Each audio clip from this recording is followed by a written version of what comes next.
સપ્તર્ષિ શાળા સંકુલની અંદર આપ સૌ વિદ્યાર્થી મિત્રોનું હાર્દિક સ્વાગત છે।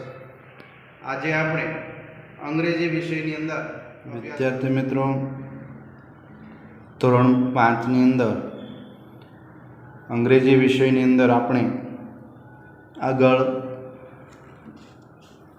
યુનિટ 1 ની ચર્ચા કરી હતી। આજે આપણે યુનિટ 2 કે જેની અંદર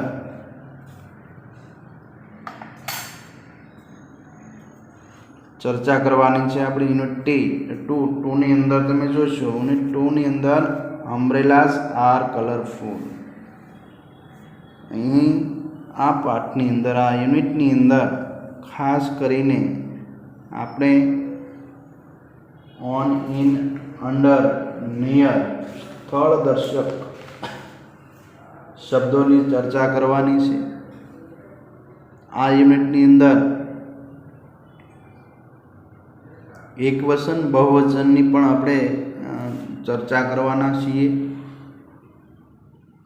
શરૂઆત આપણે એક્ટિવિટીથી કરીએ। અહીં એક કાવ્ય સરસ મજાનું આપવામાં આવેલું છે। આ કાવ્યને આપણે પહેલાં સમજી લઈએ।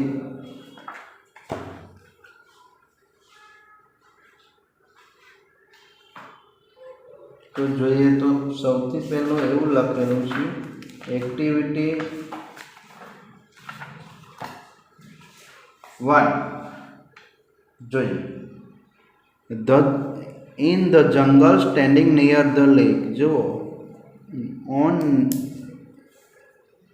આ શબ્દ પર હું ભાર મૂકું છું અત્યારે। in the jungle standing near the lake, જંગલની અંદર તળાવની નજીક હું ઊભો હતો। I saw tiger looking at a snake, મેં જોયું કે એક વાઘ સાપને જોઈ રહ્યો છે। In the jungle swimming with a smile, જંગલની અંદર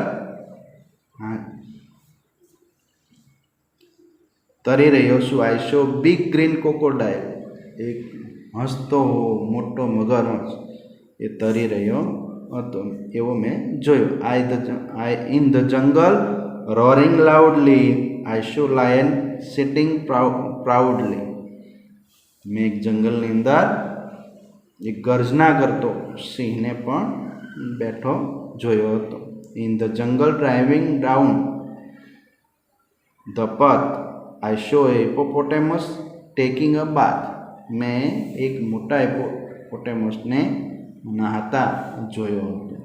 હવે વિદ્યાર્થી મિત્રો અહીં બીજા એક શબ્દો lake, snake, smile, crocodile, loudly, proudly, path, bath, આ શબ્દો પર પણ ધ્યાન રાખજો એ શું છે એની પણ આપણે ચર્ચા કરવાની છે। In the jungle hanging on a tree, જંગલ ઉપર લટકી રહ્યું છે। Saw some monkeys laughing at me, કેટલાક વાંદરાઓ ઝાડ ઉપર લટકીને મારી સામે હસી રહ્યા હતા। In the jungle on a branch in a tree a bird some parrot talking to me, જંગલની અંદર કોઈ ઝાડ ઉપર કેટલાક પક્ષીઓ કે પોપટ પેરોટ્સ મારી સાથે વાતો કરી રહ્યા હતા। ટ્રી અને મી। તો વિદ્યાર્થી મિત્રો આ કાવ્યને આધારિત એક્ટિવિટી 2 આપેલી છે। તો અહીં એવા શબ્દો ઉપર મેં લાઇનિંગ કરી હતી કે એના પ્રાસ મળે છે। જો એના છેલ્લા 2 અક્ષર કે 3 અક્ષર એનું પ્રાસથી મળતા હશે। લેક LAKE તો સ્નેક SNAKE। હવે જુઓ અહીંયા AKE એ સેમ છે, પ્રાસ મળે છે। સ્માઇલ અને કોકોડાઇલ છેલ્લા 3 અક્ષર જુઓ બરાબર છે ને, એનો પ્રાસ મળે છે। લાઉડલી અહીંયા 4 અક્ષરનો કે 5 અક્ષરનો પ્રાસ મળે છે। અહીંયા પાથ અહીંયા 3 અક્ષરનો પ્રાસ મળે છે। ટ્રીની અંદર છેલ્લા 1 અક્ષરનો પ્રાસ મળે છે। ઘણી વખત 1 અક્ષરનો જ પ્રાસ મળતો હોય છે। ટ્રીની અંદર એક તો અહીંયા એવા જ પ્રાસ રેમિંગ શબ્દો છે એ સરખા પ્રાસવાળા શબ્દોને તમારે આવી લાઇનિંગથી જોડવાના છે. તો લાઉડલીમાં ક્યાં જશે?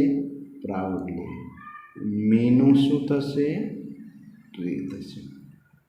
સ્માઇલનું શું થશે? ક્રોકોડાઇલ થશે. પાથનું શું થશે? બાથ થશે. તો આ પ્રાસવાળા શબ્દો છે એ આપણે જોયા. આગળ મેં ચર્ચા કરી હતી, ફરી વખત આપણે અહીંયા એને જોઈ લેવાનું છે, પણ ખાસ કરીને તમારે ઓન, ઇન, અંડર અને નિયર આ 4 સ્થળ દર્શાવતા શબ્દો છે. આ ચારેયનો અર્થ પણ આપણે જોઈ લઈએ. ઇન એટલે કોઈની અંદર વસ્તુ પડી હોય એને ઇન કહેવાય. દાખલા તરીકે પોકેટમાં, ખીચામાં, બેગમાં. જો માં શબ્દ આવે એટલે ઇન આવે છે. આટલું સમજાઈ ગયું? પછી ઓન. ઓન એટલે ઉપર, કોઈની ઉપર વસ્તુ પડી છે. ટેબલની ઉપર ચોપડી પડી હોય તો ટેબલ ઉપર, બેન્ચ ઉપર, પુસ્તકની ઉપર, બોક્સની ઉપર. તો આ માટે ઓન શબ્દ વપરાય છે. નિયર. નિયર એ તમારે કોઈની બાજુમાં વસ્તુ હોય. NEAR. નિયર એટલે બાજુમાં. ટેબલની બાજુમાં ખુરશી છે તો ખુરશી ક્યાં પડી છે? ટેબલની બાજુમાં. જે વસ્તુ જ્યાં પડી છે એને પહેલાં બોલવાની છે, અને જેની ઉપર, નીચે કે બાજુમાં પડી છે એનું નામ પછીથી બોલવાનું હોય છે. અહીં આપણે હમણાં વાક્ય જોઈશું ત્યારે એને ચર્ચા કરશું. એટલે નિયર એટલે બાજુમાં. અને અંડર, UNDER. અંડર એટલે નીચે, કોઈની નીચે વસ્તુ પડી હોય. ટેબલની નીચે, ખુરશીની નીચે, બેન્ચની નીચે. તો એના માટે અંડર શબ્દ વપરાય છે. બરાબર છે? હવે તમારે અહીંયા પ્રશ્ન વાક્ય પણ બનાવવાનું છે. જુઓ, WH પ્રશ્નો છે એ વોટથી, વેરથી ને હુથી આ 3 તમારે શીખવાના આવશે. વોટ એટલે શું? વેર એટલે ક્યાં, કઈ વસ્તુ ક્યાં પડી છે. એ જ્યારે એવો પ્રશ્ન પૂછવામાં આવે ત્યારે ઓન, ઇન, અંડર અને નિયરથી એનો જવાબ આપવાનો હોય છે. તો વિદ્યાર્થી મિત્રો, અહીંયા આપણે એક ચિત્ર આપેલું છે, જોઈએ આપણે. What is it? તે શું છે? તો ઇટ ઇઝ અ પેન. તે પેન છે. હવે આ પેન છે ક્યાં પડી છે? અથવા તો અહીંયા બીજું ચિત્ર જોઈએ. વેર ઇઝ ધ પેન્સિલ? પેન્સિલ ક્યાં છે? વેર. વેર એટલે ક્યાં. પેન્સિલ ક્યાં પડી છે? વેર ઇઝ સ્થળ દર્શક પ્રશ્નસૂચક છે. એનો જવાબ હંમેશા ઇન, ઓન, નિયર અને અંડર જ આવે. વસ્તુ ક્યાં પડી છે? તો હવે એમ કે કોની ઉપર પડી છે? ટેબલની ઉપર પડી છે એટલે ઓન શબ્દ આવ્યો. ઓન એટલે ઉપર થાય. તો ઇટ ઇઝ એટલે pencil. It is on the table. Pencil નથી લખવાનું અહીંયા. જવાબમાં પેન્સિલ નહીં લખો, ઇટ કરી નાખો. It is. ઇટ એટલે પેન્સિલ જ થઈ. પેન્સિલ માટે ઇટ શબ્દ વપરાયેલો છે. It is on the table. હવે અહીંયા જો વોટ ઇટ ઇઝ, તો તમે શું જવાબ આપશો? What is it? તો ઇટ ઇઝ પેન. આવું બધું. અહીંયા આપણે શું શબ્દનો જવાબ આપવાનો છે? કોણ કહેશે વિદ્યાર્થી મિત્રો? હા, સરસ. તો અહીંયા કેમલ એવો શબ્દ આપણે અહીંયા આપવાનો છે. તો વિદ્યાર્થી મિત્રો, એક વસ્તુ બીજી પણ તમે યાદ રાખો કે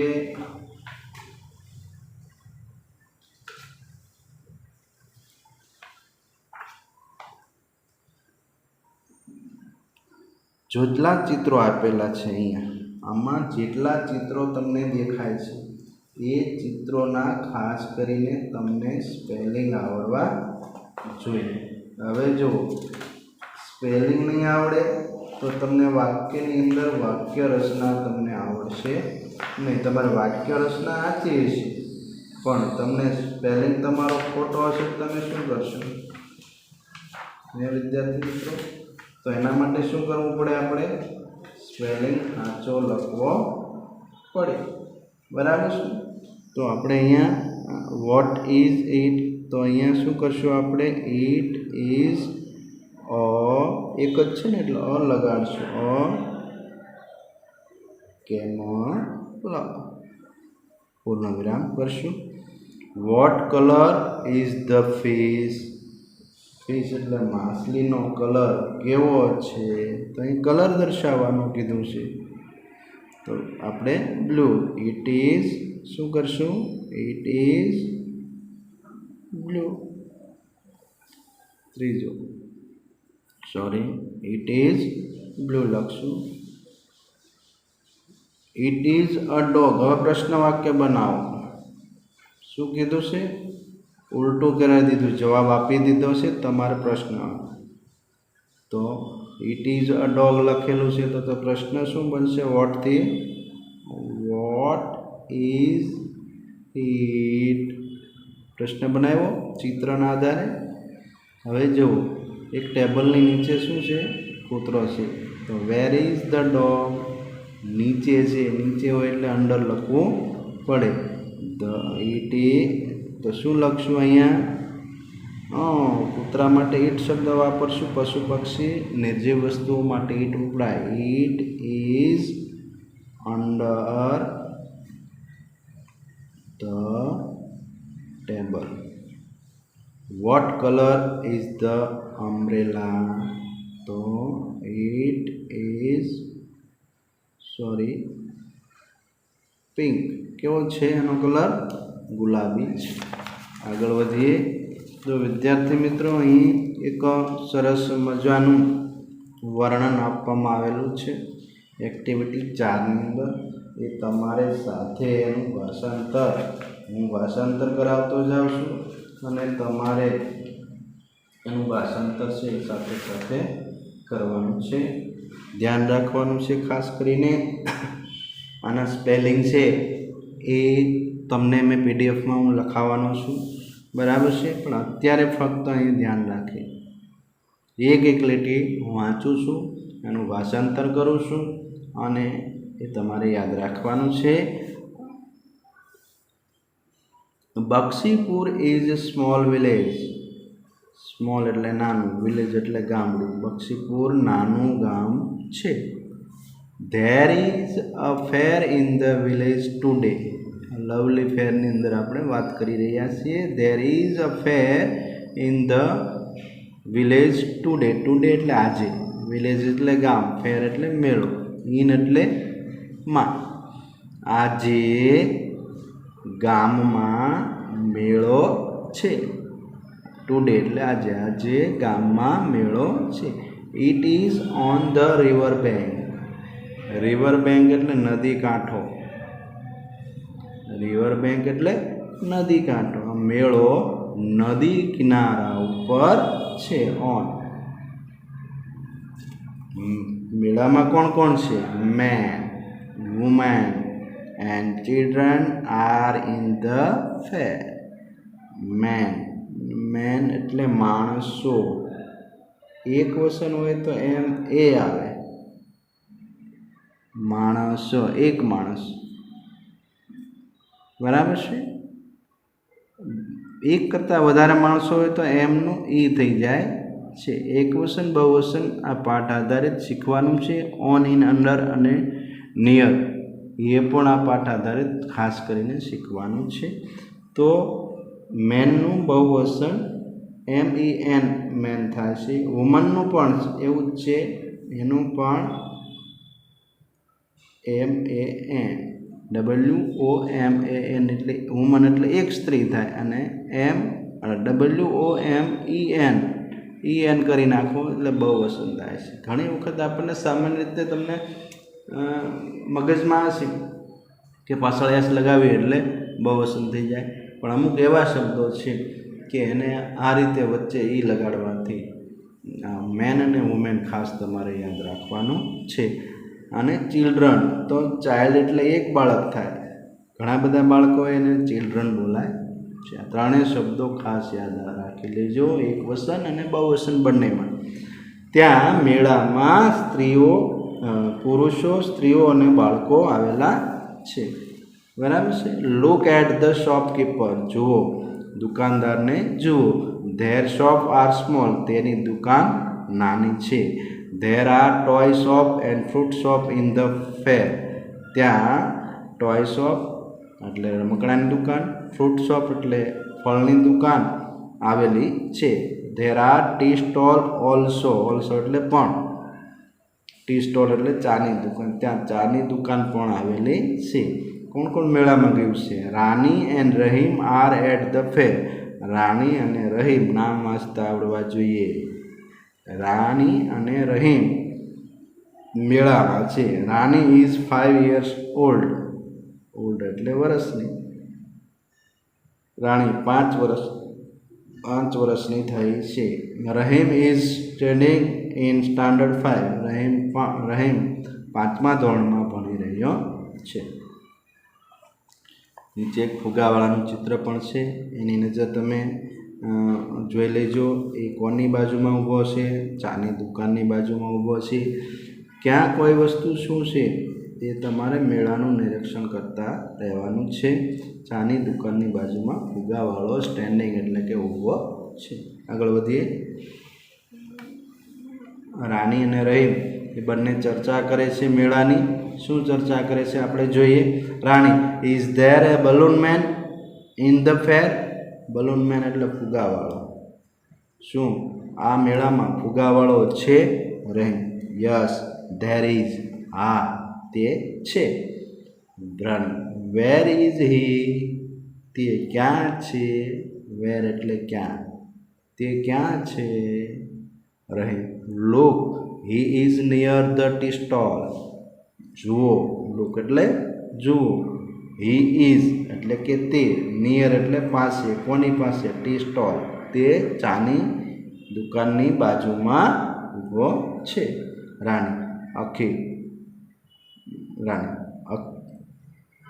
અખિલ હુ આર ધોઝ ચિલ્ડ્રન, પેલા બાળકો કોણ છે? Rahim, they are my neighbours, neighbours એટલે પડોશીઓ, તે મારા પાડોશીઓ છે. ધે આર, આસિફ નામ વાંચતા આવડવું જોઈએ. Asif, Joseph, Vedant, Bhavik and Nachiketa. કોણ કોણ આવેલા છે મેળામાં? એક તો રાણી, રહીમ, આસિફ, જોસેફ, વેદાંત, ભાવિક અને નચિકેતા. આ બધા જ મેળામાં આવેલા છે. આ બધા જ રહીમના પાડોશીઓ છે. Rani, what are they looking at, તેઓ ત્યાં શું જોઈ રહ્યા છે?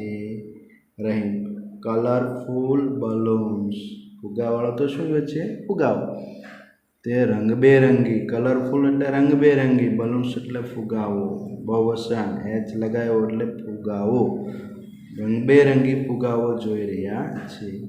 આ ચિત્રને જુઓ તમે. એક નાનું ચકડોળ, એક મોટું ચકડોળ છે. નાના ચકડોળને મેરી ગો રાઉન્ડ બોલાય છે, મોટા ચકડોળને જાયન્ટ વ્હીલ કહેવાય છે. બરાબર છે. અને એ આઈસ્ક્રીમની દુકાનની બાજુમાં છે. આઈસ્ક્રીમની દુકાન ક્યાં છે? ઝાડની નીચે આઈસ્ક્રીમની દુકાન છે. સમજાઈ ગયું? સ્મોલ, આ નાનું ચકડોળને મેરી ગો રાઉન્ડ બોલશું, મોટા ચકડોળને જાયન્ટ વ્હીલ બોલશું. આઈસ્ક્રીમ દુકાન છે. આઈસ્ક્રીમની દુકાનમાં એક વૃક્ષ એટલે કે વૃક્ષની બાજુમાં આઈસ્ક્રીમની દુકાન છે. What is the Rahim, that Rahim, પહેલું શું છે Rahim? It is called a merry go round, તેને મેરી ગો રાઉન્ડ કે નાનું ચકડોળ કહે છે. ઇટ ઇઝ સ્મોલ, તે નાનું છે. Look at the giant wheel, ઓલા મોટા ચકડોળને તું જો. At the giant wheel near the merry go round. નાના ચકડોળની બાજુનું મોટું ચકડોળ તું જો. It is હગ. હગ એટલે વિશાળ. હગ એટલે વિશાળ. Rani let's buy ice cream. Buy એટલે ખરીદવું. આઈસ્ક્રીમ ચાલો આઈસ્ક્રીમ ખરીદીએ. Where is the ice cream stall. આઈસ્ક્રીમની દુકાન ક્યાં છે? તો કે ઝાડની નીચે. એવું આપણે ચિત્રની અંદર જોયું હતું કે ઝાડની નીચે એક આઈસ્ક્રીમની દુકાન છે. એટલે આપણે એને ચિત્ર જોઈને જવાબ આપવાનો છે. Rahim it is under that tree near the giant wheel. તે પેલા ઝાડની નીચે મોટા ચકડોળની બાજુમાં છે. રાણી લેટ્સ ગો ધેર. ચાલો આપણે ત્યાં જઈએ. I will take a big cup. હું એક મોટો કપ આઈસ્ક્રીમનો લઈશ. રહીમ ઓકે, બહુ સારું. આગળ જઈએ. મેળામાં બીજું ઘણું બધું હોય છે, તમે જોયું હશે. વિદ્યાર્થી મિત્રો, મેળામાં ગયા છો ને તમે? અહીં એક જાદુગર છે, જો એ પોતાનો જાદુ બતાવી રહ્યો, અને જુગલર કહેવાય. ઇંગ્લિશમાં જાદુગરને જુગલર કહેવાય છે. એના હાથમાં એક શું છે જુઓ તો, એક બોક્સ છે. ટેબલ ઉપર બીજા નાના બોક્સ, બીજા બોક્સ પડ્યા છે, દડાઓ પડ્યા છે, બોટલો પડેલી છે, અને હાથમાં એક ખોખું બોક્સ છે. મને માણસો આનો જાદુનો ખેલ જોઈ રહ્યા છે. રાણી સેઝ. આ બે ટપકાને સેઝ બોલશું. Rani says who is that man. Who એટલે કોણ. પેલો માણસ કોણ છે? જો મેન એ એક વસનમાં આવ્યું, એ નથી, એ છે. સમજાય છે ને? રહીમ ઇઝ જુગલર. તે જાદુગર છે. That is a box in his hand. તેના હાથમાં એક ખોખું છે. It is empty. એમ્પ્ટી એટલે ખાલી. તે ખાલી છે. There are ball near him. તેની બાજુમાં દડાઓ છે. Bottle are on the table. Table ઉપર બોટલો છે. Rani Rahim look at the girl. She is rope walker. પેલી છોકરીને જો, તે દોરડા ઉપર ચાલનાર છે. આપણે પહેલાં ચિત્ર જોઈ લઈએ એટલે તમને વધારે ખબર પડે. એક માણસ ડ્રમ વગાડી રહ્યો છે, બાકીનાઓ જોઈ રહ્યા છે, અને એક દોરડા પર એક લાકડી એટલે કે વાંસની લાકડી છે એ હાથમાં રાખીને એક છોકરી દોરડા પર ચાલે. અને આપણે દોરડું એટલે રોપ, અને વોકર એટલે ચાલનાર, દોરડા પર ચાલનાર. બરાબર છે? એ અહીંયા દોરડું ઉપર ચાલી રહી છે. તો અહીંયા આપણે જોઈએ. Rahim look at the girl. પેલી છોકરીને જો. She is rope walker. તે દોરડા પર ચાલનાર છે. She is on the rope. તે અત્યારે દોરડા ઉપર છે. There is a long bamboo in her hand. તેના હાથમાં લોંગ એટલે લાંબુ એક વાંસ તેના હાથમાં છે. મોટી લાકડી વાંસની એના હાથમાં છે. That is her father. પહેલાં તેના પિતા છે. નીચે જે ડ્રમ વગાડી રહ્યા છે એના પિતા. That is his drum. પહેલું તેનું ડ્રમ છે. રહે વાવ ઇટ ઇઝ વન્ડરફુલ ટ્રીક. ખૂબ જ સુંદર સારી યુક્તિ છે. એ બાંબુ વડે એનું બેલેન્સ રાખે છે. દોરડા પર નહીં તો ચાલી શકાય નહીં. એ બાંબુ હાથમાં રાખે, વાંસ લાકડી રાખે હાથમાં, તો જ એ દોરડા પર ચાલી શકે છે. એટલે બક્ષીપુર ફેર ઇઝ લવલી ફેર. બક્ષીપુર ખૂબ જ સુંદર મેળો છે. તો વિદ્યાર્થી મિત્રો, તમને નિબંધ પણ પૂછાઈ શકે. તો ફેર મેળા વિશે નિબંધ પૂછાઈ શકે છે. તો તમે આ રીતનું એની અંદર વર્ણન કરી શકો છો. એક્ટિવિટી 4B અંદર તમે જોશો તો વિદ્યાર્થી મિત્રો, અહીં કેટલીક એક્ટિવિટી આપેલી છે ને, એ ખાસ કરીને પાઠ આધારિત છે. બરાબર છે? નીચેના શબ્દો શિક્ષક બોલાવતી રીતે પ્રમાણે મોટેથી બોલવાના છે. તો અહીં તમારે આ શબ્દો છે પાઠની અંદર આવેલા છે. Bazaar, giant wheel, lovely fair, tea stall, woman, merry go round, long bamboo, neighbours, an ice cream stall, rope walker. આ બધા શબ્દોને તમારે બોલતા, વાંચતા અને સ્પેલિંગ યાદ રાખતા શીખવાનું છે વિદ્યાર્થી મિત્રો. નીચેના શબ્દોની જોડ તમારા શિક્ષકની મદદથી મોટેથી બોલો. એકવચન બહુવચનના આ શબ્દો કેટલાક આપેલા છે એને ખાસ તમારે યાદ રાખવાના છે. જો બહુવચન કેમ થાય? અ શોપ, અ એટલે એક શોપ થાય. અહીં બહુવચન શોપ્સ, એચ લાગ્યો, એ નીકળી ગયો. વિદ્યાર્થી મિત્રો ખ્યાલ આવે છે? તો અ શોપનું શોપ્સ થઈ ગયું. ટોય તો એનું ટોયસ થઈ ગયું. સ્ટોલ તો સ્ટોલ્સ થઈ ગયું. બોલ નીકળી ગયો, બોલ્સ થઈ ગયું. એચ લાગે છે આ બધાને. બુક તો બુક્સ.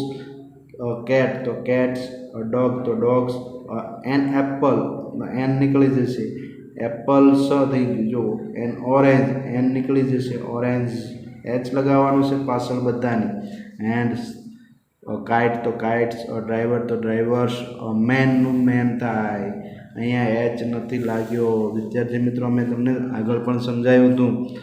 મેનનું MEN થશે. વુમેનનું WOMEN થશે. પોસ્ટમેન તો પોસ્ટમેનમાં જો અહીંયા એચ લગાડવાનું નથી, MEN લગાડી દેવાનું છે. પોલીસમેનમાં પણ MEN થઈ જશે. ચાઇલ્ડનું ચિલ્ડ્રન થાય છે.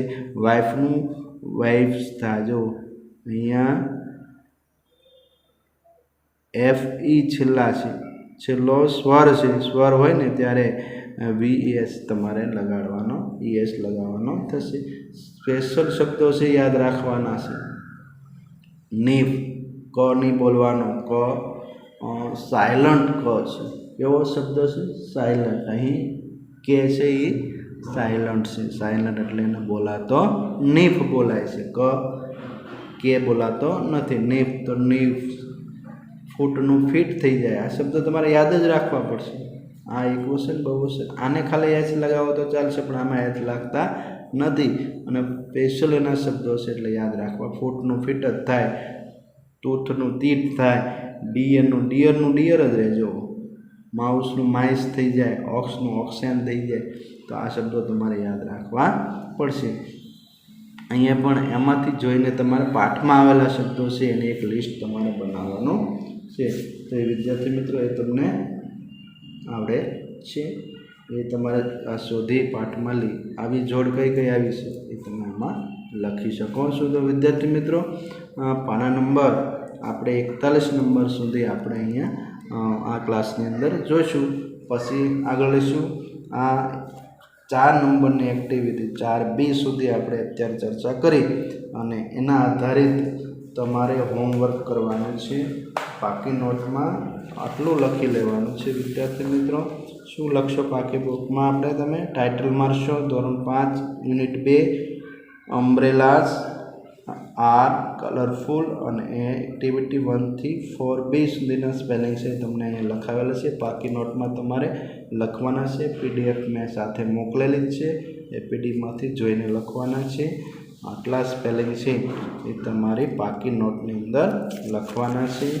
વધારે સ્પેલિંગ છે અહીંયા જોઈ લો થોડાક. બીજા પેજ નંબર ખાસ યાદ રાખજો.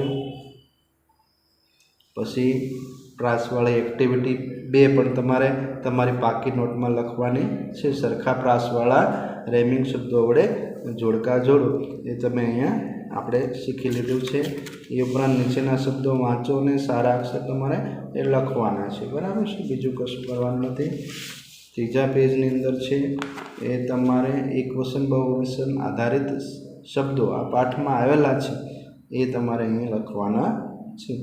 બરાબર છે? આ રીતે એકવચન અને બહુવચન અને સામે તમારે આ રીતે લખી અને પાકી નોટની અંદર તમારે આ લેસન છે એ તમારે પૂર્ણ કરવાનું છે. બરાબર છે? Thank you.